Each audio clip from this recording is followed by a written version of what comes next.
Hi, നമുക്കേ ഇന്നൊരു തോരൻ വെച്ചാലോ? മേരയ്ക്കാന്ന് പറഞ്ഞിട്ടൊരു പച്ചക്കറി ഉണ്ട്. എത്ര ആൾക്കാർക്ക് അറിയുമെന്ന് എനിക്കറിയില്ല. ഞാൻ ഫസ്റ്റ് ടൈം കറി വെക്കണം. നമുക്കിന്നത് വെച്ച് വയ്ക്കാമല്ലോ. അപ്പോൾ ഇതാട്ടെ ഞാൻ പറഞ്ഞ മേരയ്ക്കാന്ന് പറഞ്ഞ പച്ചക്കറി എത്ര ആൾക്കാർക്ക് ഉണ്ടെന്ന് എനിക്ക് അറിഞ്ഞുകൂടാ.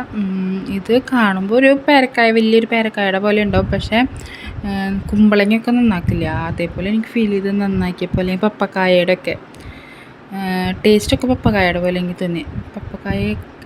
പപ്പക്കായ നമ്മൾ ഉപ്പേരി വയ്ക്കുന്നതായിട്ട് നല്ല സിമിലറാണ് ഇതിൻ്റെ ടേസ്റ്റ്. അപ്പോൾ അതിങ്ങനെ ഉള്ളിലത്തെ കുരു കളയണം. എന്നിട്ട് തൊലിയൊക്കെ കളഞ്ഞ് ഞാൻ ഒന്ന് കഴുകി എടുത്തായിരുന്നു കേട്ടോ. എന്താണെന്ന് വെച്ച് കഴിഞ്ഞാൽ ഒരു പശ പോലെ ഉണ്ടായിരുന്നു ഇതിന്. നമ്മൾ പപ്പായൊക്കെ തൊലി കളയുമ്പോൾ പശ ഉണ്ടാവില്ല, അതേപോലെ.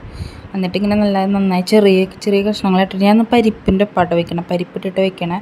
ചേട്ടൻ പറഞ്ഞു പരിപ്പിട്ടിട്ട് വയ്ച്ചാൽ ടേസ്റ്റ് ഉണ്ടാവും എന്ന് പറഞ്ഞപ്പോൾ ഞാൻ വിചാരിച്ചെന്നാൽ അങ്ങനെ വെച്ച് നോക്കാമെന്ന് വിചാരിച്ചിട്ടായിട്ടിരിക്കണം.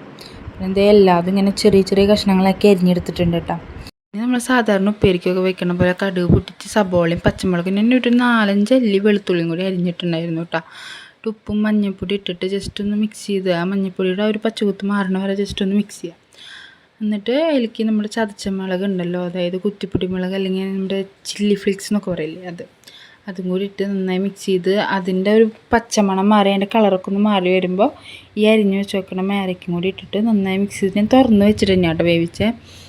അടച്ചു വെച്ചിട്ടൊന്നും ഉണ്ടായിരുന്നില്ല, എക്സ്ട്രാ വെള്ളം ഒന്നും വെച്ചിട്ടുണ്ടായിരുന്നില്ല. ജസ്റ്റ് നന്നായിട്ട് മിക്സ് ചെയ്തതിന് ശേഷം ഇടയ്ക്കിടയ്ക്ക് ചെന്ന് ഇളക്കി കൊടുത്തിട്ടാണ് ഞാൻ വേവിച്ചെടുത്തത്.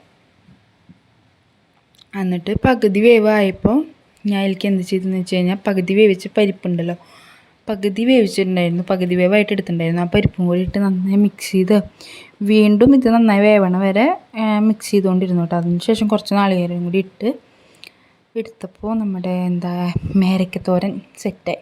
അപ്പോൾ ഇത്രയുള്ള ഇന്നത്തെ വീഡിയോ. Okay, bye.